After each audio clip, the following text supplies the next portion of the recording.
সময় সকলে হোক আল্লাহ,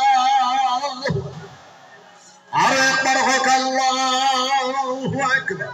বিশ্বনবী মুহাম্মদুর রাসূলুল্লাহ সাল্লাল্লাহু আলাইহি সাল্লাম বলতেছেন, কুবিল বললে যখন আল্লাহু আকবার একবার বলবো, আসমান আর জমিনের ভিতর জীবন জায়গা খালি আছে, এই খালি জায়গাকে আল্লাহ পাক রব্বুল আলামিন নেকি ধারা ভরে দেব, সওয়াব ধারা ভরে দেব, নূর ধারা ভরে দেব।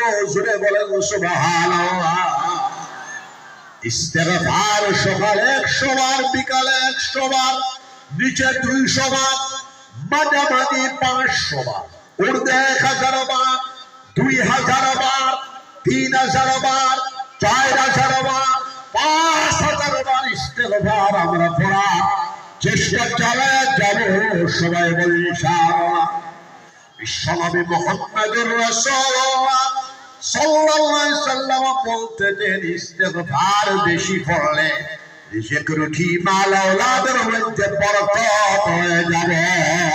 বিশ্বনবী মুহাম্মদুর রাসূলুল্লাহ সাল্লাল্লাহু আলাইহি সাল্লামের নিকট জনক সাহাবী রাদিয়াল্লাহু তাআলা আনহু বলেন, ইয়া রাসূলুল্লাহ সাল্লাল্লাহু আলাইহি সাল্লাম, আমি বড় বেমারি মানুষ, আমার